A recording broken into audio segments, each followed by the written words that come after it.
Assalamualaikum warahmatullahi wabarakatuh. Masih di channel dakwah populer teman-teman. Nah, kembali lagi teman-teman, kita akan melakukan Q&A atau tanya jawab di channel dakwah populer. Kemarin teman-teman yang sudah menyimak video sebelumnya, kita sudah melakukan tanya jawab atau membacakan komentar-komentar terkait video mempertahankan rumah tangga demi anak. Ini adalah tema yang kemarin sudah saya paparkan di video sebelumnya teman-teman. Oke teman-teman, kurang lebih ada 15 komentar yang sudah saya kumpulkan di video sebelumnya teman-teman. Kita akan bacakan lagi, insya Allah. Jika ada komentar yang bermanfaat, kita akan membahasnya teman-teman. Dan sebisa mungkin saya akan menjawabnya. Nah oke, kita bacakan komentar pertama, yaitu dari Nada M. Aku juga bertahan demi anak, sudah 16 tahun juga demi mencari ridhonya Allahu Robbi. Nah, ini adalah komentar dari Nada M. Dan ini berkaitan dengan video sebelumnya ya teman-teman, berkaitan dengan mempertahankan rumah tangga demi anak, apakah diperbolehkan. Dan kemarin juga sudah saya jawab, sudah saya paparkan apa yang harus kita lakukan. Kemudian komentar yang kedua dari Bu Mada, jazakallah khairan Ustadz ilmunya. Kemudian dari Sherly 10. Assalamualaikum warahmatullahi wabarakatuh akhi. Terima kasih atas saran dan solusinya akhi. Semoga kedepannya bisa lebih baik lagi. Jika kita berjalan pada jalan yang telah ditetapkan oleh Allah, kita akan selalu dapat mencari penyelesaian untuk setiap masalah yang datang. Di kesempatan ini saya mau ucapkan makasih untuk akhi dan teman dekat saya yang selalu motivasi memberikan dukungan. Waalaikumsalam akhi. Kemudian komentar selanjutnya dari Tuti Suparto.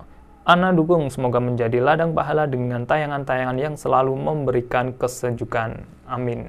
Mudah-mudahan kita semua yang menonton di dakwah populer juga mendapatkan manfaatnya. Amin.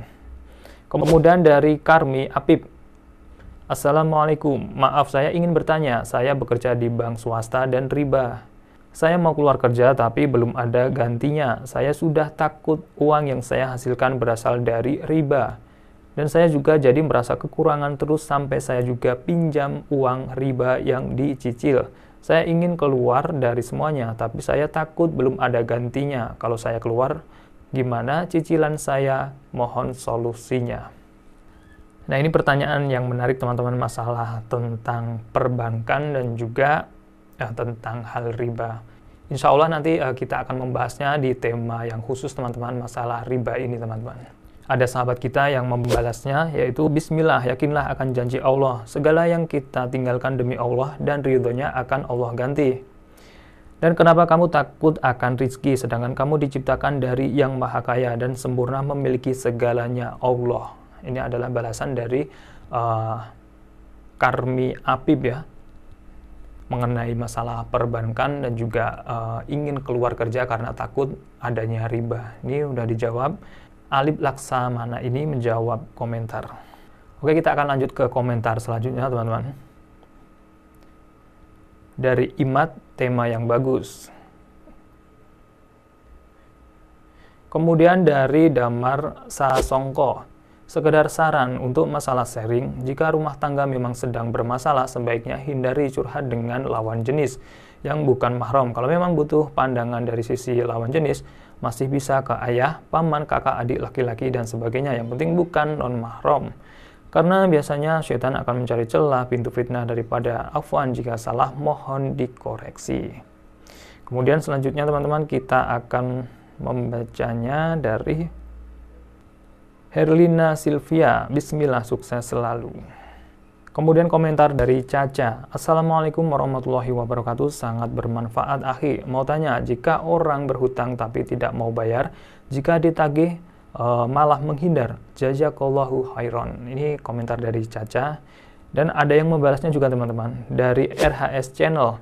Waalaikumsalam, bantu menjawab Bismillah. Ya udah, kan intinya udah nagih, udah diingetin dia tetap nggak mau bayar. Urusan dia sama Allah. Semoga Allah mengampuni kita semua. Amin.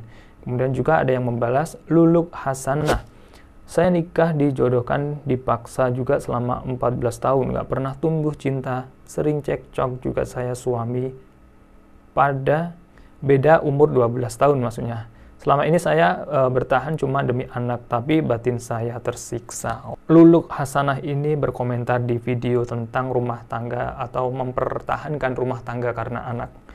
Tetapi yang ditanyakan oleh Caca ini adalah tentang bagaimana seseorang ketika ditagih hutangnya, dia malah menghindar. Nah, ini banyak kasus yang terjadi. Mungkin saja teman-teman juga pernah mengalami hal tersebut atau hal serupa ketika kita meminjamkan uang, ketika kita meminjamkan hutang, piutang, malah ada seseorang yang ketika ditagih malah menghindar, malah seakan-akan tidak mau membayar hutang tersebut. Nah, saya membantu menjawabnya pertanyaan dari Caca tersebut. Yang pertama adalah kewajiban orang berhutang adalah membayarnya. Jika kita sudah menagih hutang selama sebanyak 3 kali, maka ada konsekuensi hukum yang berlaku. Misalkan ketika berhutang ada hitam di atas putih, kita membuat perjanjian dengan orang yang berhutang tersebut. Maka jika sudah ditagih selama 3 kali, yang mempunyai hutang tersebut malah menghindar mungkin, dan tentunya sesuai hukum yang berlaku kita bisa menindaklanjuti dengan konsekuensi hukum yang berlaku atau perjanjian yang tertera di hitam di atas putih tersebut. Tetapi ada juga teman-teman yang ketika berhutang kita tidak melakukan perjanjian hitam di atas putih, maka apa yang dilakukan sebagai seorang muslim, seorang muslimah, kita mengikhlaskan. Karena ada sabda Nabi Muhammad SAW, ketika ada orang yang mengikhlaskan hutang tersebut, maka dihitung sebagai sedekah atau sodakoh. Dan nantinya itu sebagai pahala kita di akhirat kelak.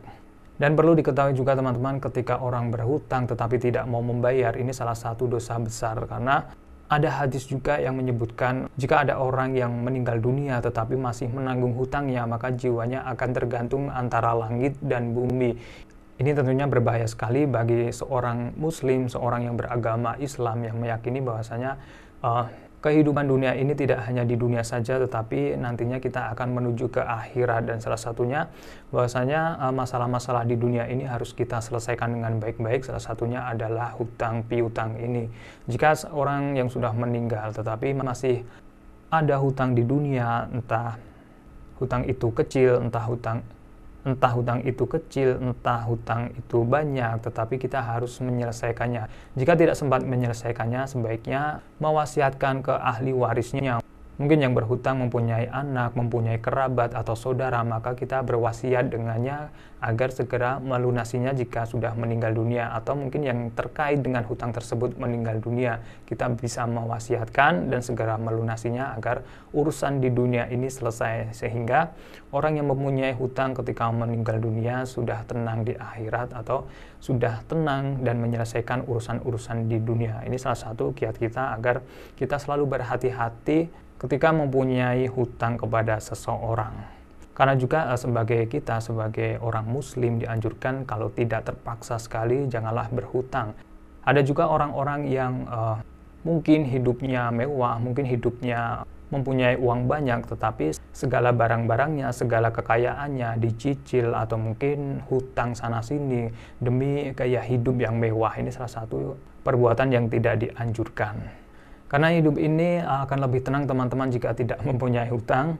Hidup apa adanya, yang penting normal-normal saja, tidak berlebihan. Dan semoga saja teman-teman kita semua terbebas dari hutang dan semua yang mempunyai hutang segera dilunasi agar tidak mempunyai masalah di dunia ini, bahkan mempunyai masalah di akhirat kelak. Oke, mungkin itu saja teman-teman video Q&A atau tanya jawab kali ini di episode video kali ini. Dan untuk teman-teman yang belum subscribe channel Dakwah Populer, segera subscribe agar mendapatkan video-video terbaru dari Dakwah Populer, dan insya Allah semoga bermanfaat untuk kita semua. Akhirul kalam, jazakallah khair, wassalamualaikum warahmatullahi wabarakatuh.